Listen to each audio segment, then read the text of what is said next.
अंग्रेजन बहू और बेचारी भोली सास। माधवी अपने पति रमेश और अपने बेटे अजय के साथ रहा करती थी।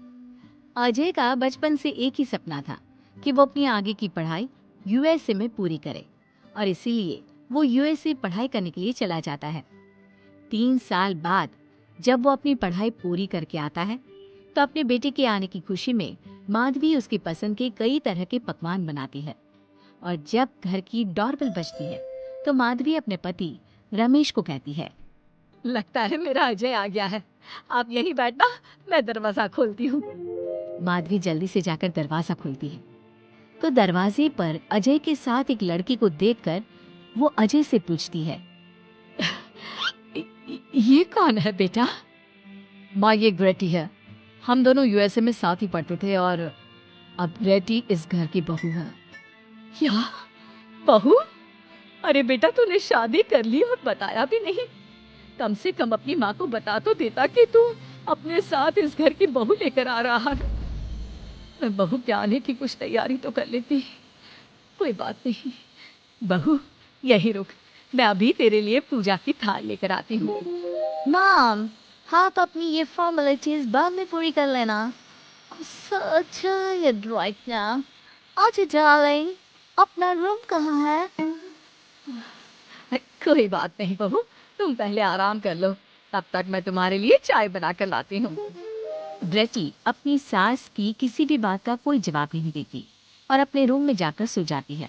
कुछ देर बाद माधवी अपने बहू बेटे के लिए चाय नाश्ता लेकर उनके कमरे में जाती, जहाँ ग्रेटी अपनी सास से कहती है, हाँ चाय, हाँ चाय। क्या हुआ बेटी? अपनी माँ को बोलो कि अब ये जब भी हमारे कमरे में आए तो नाक फाड़ के आए। आपसे मैं ऐसा ही करूंगी बहू। वो तो आज ही तुम दोनों आए हो तो मुझे लगा थक गए होंगे, इसलिए जल्दी जल्दी मैं ऐसे ही चाय नाश्ता लेकर आ गई। वो क्या है ना, अजय जब भी बाहर से आता है तो आते ही चाय मांगता है, बस इसीलिए मैं ना ये चाय यहाँ रख देती हूँ, पी लेना, अदरक वाली चाय है। ये बोलकर माधवी वहां से जाने लगती है। तभी ग्रेटी अपनी सास से कहती है, जाते हुए अपनी साथ अपनी ये चाय पे ले जाओ, क्योंकि अजय अब चाय नहीं पीता। हाँ माँ, जब से मैं यूएस से गया हूँ तब से मैंने चाय पीनी छोड़ दी है। अब एक काम करो, हम दोनों के लिए कॉफी ले आओ। मैं सच में बहुत ज्यादा थक गई हूँ। अरे ठीक है, ला देती हूँ। अच्छा बेटे, तुम्हारे मम्मी पापा इंडियन है या फिर वही अंग्रेजी?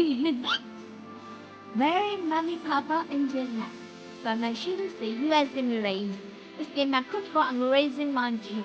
वैसे जल्दी से जाकर मेरे लिए कॉफी लेकर आओ और मेरे बारे में इतना ज्यादा इंक्वायरी करने का जरूरत नहीं है।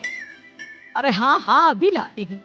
वैसे बहू, मैं तुम्हें ना इंडिया के सारे तौर तरीके सिखा दूंगी। अरे क्या हुआ, तुम्हारी परवरिश अगर यूएसए में हुई है, हाँ तो इंडियन ही ना। आपसे ज्ञान नहीं मांगा है, तो कुछ देर के लिए हम दोनों को अकेला छोड़ दो प्लीज। हाथ छोड़ता है।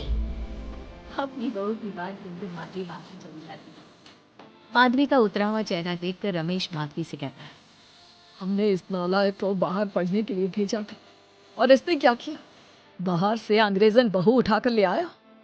माधवी, तुम बहुत भूली हो, पर ना नहीं, ये लड़की हमारा घर तोड़ देगी, हमसे हमारे अजय को दूर कर देगी। देखा, आते ही कैसे रोब झाड़ रही है, जैसे तुम इस घर की नौकरानी हो। तुम उसको बोलो कि तुम इस घर की मालकिन हो और उसकी सास हो, वो वही करे जो तुम कहोगी। अरे आप बेकार में ही गुस्सा हो रहे हैं। बहू यूएसए की है, यहाँ नई नई आई है, उसको यहाँ के तौर तरीके नहीं पता, और वो मुझे अपनी माँ मानती है, तभी तो अपने नखरे दिखा रही है। वैसे भी ना बहू बेटी दोनों बराबर ही होती हैं। माधवी, कौन सी बेटी अपनी माँ से ऐसे बात करती है जैसे तुम्हारी बहू कर रही है? मैं बस तुम्हारे कहने पर चुप हूँ, वरना मैं अपने बहू बेटों को आज ही घर से निकाल देता। ये कहकर रमेश वहां से चला जाता है। ऐसे ही कुछ दिन बीत जाते हैं और ग्रेटी अपनी बेचारी भोली भाली सास पर अत्याचार करती रहती है। ग्रेटी अपना सारा काम अपनी सास से करवाती और उसी को भला बुरा सुनाती। ऐसे ही एक दिन माधवी कपड़े धो रही होती है और ग्रेटी माधवी को सताने के लिए अपने सारे कपड़े लाकर उसे देती है और कहती है, मॉम्स, ये मेरे कुछ कपड़े हैं, जरा इन्हें भी धो दो। इतना बोलकर ग्रेटी तैयार होकर घर से जाने लगती है। तभी माधवी उससे कहती है, बहू, आज तुम्हारे ससुर के दोस्त के घर में एक छोटी सी पार्टी है। उन्होंने सहपरिवार बुलाया है।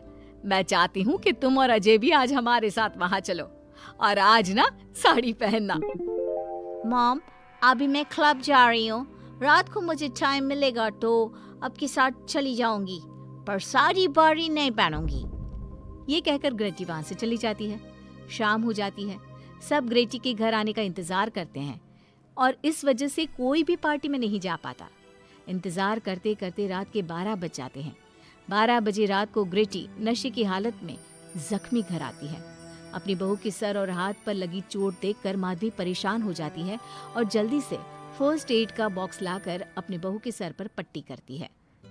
एक माँ की तरह प्यार करते हुए वो अपनी बहू से कहती है, बहू, तुझे चोट कैसे लग गई बेटा?